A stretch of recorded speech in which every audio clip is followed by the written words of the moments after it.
क्या कोई मानेगा इस 5 करोड़ की रोल्स रॉयस कार के साथ किसी टाइम कचरा उठाया जाता था? जिस मेरे भाई ने हिस्ट्री को पढ़ा है उसको तो पता ही होगा, और जिनको नहीं पता तो आज जान लो। कहते हैं कि भारत में एक ऐसा समय था जब बात हीरे जेवरात की हो जा, फिर महंगी गाड़ियों की, भारत के राजा अपनी अमीरियत दिखाने में किसी से कम नहीं थे। ऐसे ही एक राजा थे जय सिंह प्रभाकर। सुनने से पता चला है कि इस राजे ने रोल्स रॉयस कंपनी को घुटनों पर ला दिया था। जय सिंह प्रभाकर जी ने ऐसा क्यों किया, जानकर आप भी हैरान हो जाएंगे। यह बात है 1920 की, जब राजा लंदन में घूमने के लिए गए थे। वो लंदन में आम जीवन बिता रहे थे। एक दिन ऐसे ही घूमते हुए सड़क किनारे रोल्स रॉयस का शोरूम देखने लगे, और वो ऐसे ही साधारण कपड़ों में शोरूम के अंदर चले गए। उन्होंने अंदर जाते ही जैसे ही रोल्स रॉयस कार को देखा तो उसी टाइम कार को खरीदने का फैसला ले लिया। उन्होंने पास में ही खड़े एक अंग्रेज सेल्समैन से गाड़ी के बारे में पूछा। सेल्समैन को लगा कि यह कोई गरीब भारतीय है, तो सेल्समैन उसी टाइम पर गाड़ी के बारे में बताने से साफ मना कर दिया और उन्हें बाहर का रास्ता दिखाने लगा। महाराजा जय सिंह ने अपने गुस्से को काबू में रखा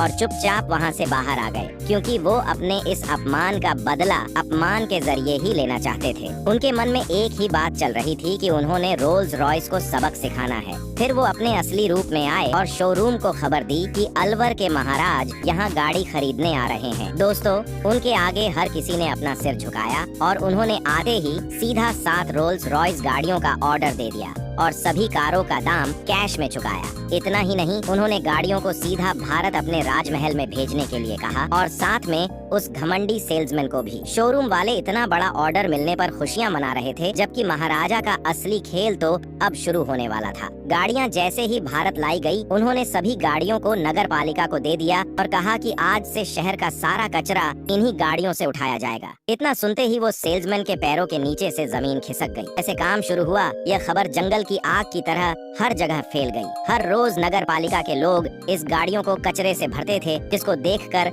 अंग्रेजों के चेहरे का नूर गायब हो जाता था। जब यह बात अमेरिका और यूरोप जैसे देशों को मिली तो हर कोई मजाक उड़ा रहा था कि जिस गाड़ी में भारत अपना कचरा रखता है उसे कैसे कोई चला सकता है। देखते देखते ही रोल्स रॉयस का मार्केट नीचे गिरने लगा।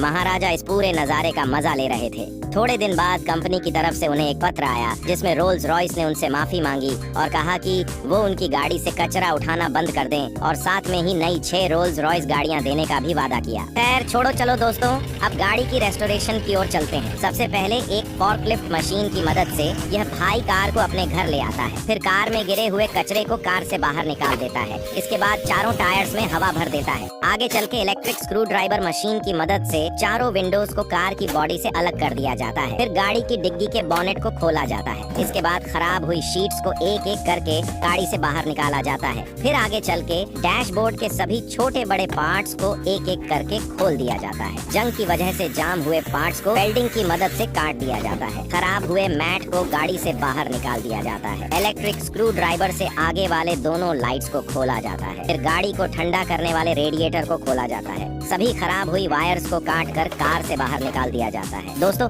फिर लोहे की रोड को वेल्डिंग करके जोड़कर एक स्टैंड तैयार किया जाता है। फिर गाड़ी के फ्रेम को मशीन की मदद से ऊपर उठा लिया जाता है और स्टैंड पर रख दिया जाता है। गाड़ी की इतनी खराब हालत देखने के बाद मुझे नहीं लग रहा कि ये चल पाएगी। इस भाई की मेहनत क्या रंग लाती है, चलो देखते हैं। फिर सभी टायर्स को खोलकर कार के फ्रेम से अलग कर दिया जाता है। आगे चल के एक स्क्रू ड्राइवर और चाबी की मदद से कार के नीचे वाले हिस्से के सभी छोटे बड़े पार्ट्स को एक एक करके कार फ्रेम से अलग कर दिया जाता है। फिर इंजन को कार की बॉडी से बाहर निकाल दिया जाता है और इसके बाद कार फ्रेम को नीचे उतार दिया जाता है। ज्यादा खराब हुए पार्ट्स को वेल्डिंग की मदद से काटकर बॉडी से अलग किया जाता है। दोस्तों, इसके बाद फिर इंजन को एक हथौड़ी की मदद से खोला जाता है और सभी छोटे बड़े पार्ट्स को बॉडी से अलग करके फिर सभी पार्ट्स की एक एक करके अच्छे से सफाई की जाती है। इसके बाद सभी बारीक नट्स को एक ऑयल में डालकर ब्रश से अच्छे से रगड़ा जाता है। फिर सभी पार्ट्स की सफाई करने के बाद छोटे बड़े पार्ट्स को इंजन में फिट कर दिया जाता है। इसके बाद विंडोज की इलेक्ट्रिक रेगमार से रगड़ाई की जाती है और टूटे हुए पार्ट्स को